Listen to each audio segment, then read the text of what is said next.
ગુજરાત રાજ્યમાં શ્રાવણ મહિનામાં મેઘરાજાએ શ્રીકાર વર્ષા કરી છે, તો હાલ વરસાદે વિરામ લીધો છે. વરસાદને કારણે પર્વતીય વિસ્તારોમાં પ્રકૃતિ જાણે સોળે કલાએ ખીલી ઉઠી છે, તો પ્રકૃતિ પ્રેમીઓ તેનો આનંદ માણવા પહોંચી જાય છે. તો મહીસાગર જિલ્લાના સંતરામપુર તાલુકાના આમલિયાત ગામ પાસે આવેલા સાતકુંડા મહાદેવ મંદિરના પહાડમાંથી ધોધ શરૂ થઈ જતા પર્યટકો ઉમટી રહ્યા છે અને ધોધમાં નાહવાનો આનંદ લઈ રહ્યા છે. તો સાથે શ્રાવણ મહિના છેલ્લો દિવસો ચાલતો હોવાથી અહીં મહાદેવના દર્શન કરીને પણ ધન્યતા અનુભવી રહ્યા છે. તે મહીસાગર જિલ્લો પ્રાકૃતિક સંપ્રદાયોથી ભરપૂર છે. તો પંચમહાલના શહેરા તાલુકાના પાંડેમથી શરૂ થતા જંગલો સંતરામપુર તાલુકા સુધી પથરાયેલા છે. આ જંગલો વરસાદ થતા ધરતી માતાએ લીલીછમ ચાદર ઓઢી નવું રૂપ ધારણ કરે છે. તો સંતરામપુર તાલુકાના આમલિયાત ગામે સાતકોંડા મહાદેવનું પૌરાણિક મંદિર પણ આવેલું છે. આ મંદિરમાં પથ્થરોની ગુફામાં આવેલું છે, તેમાં મહાદેવ બિરાજમાન છે. સાથે સાથે અહીં ચોમાસામાં વરસાદ થતા મિની ધોધ શરૂ થઈ જતા હોય છે. તો 7 જેટલા નાના મોટા ધોધ એક પછી એક આવેલા છે. આ ધોધ જે જગ્યા ઉપર પડે છે તે કુંડનો આકાર લે છે. તો આમ 7 ધોધના પાણી એક પછી એક કુંડમાં પડીને નીચે આવે છે, તેનું કારણે આ જગ્યાનું નામ સાતકુંડા પડ્યું હોવાનું કહેવાય છે. તો અહીં જિલ્લાભરમાં તેમજ અન્ય જિલ્લામાંથી પણ પ્રવાસીઓ આવીને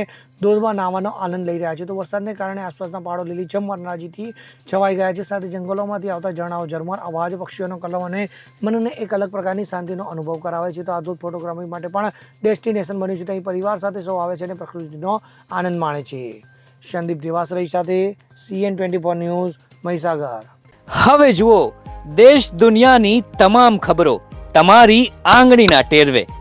ઉઠાવો મોબાઈલ અને Google Play Store પરથી ડાઉનલોડ કરો અમારી CN24 ન્યૂઝ મોબાઈલ એપ.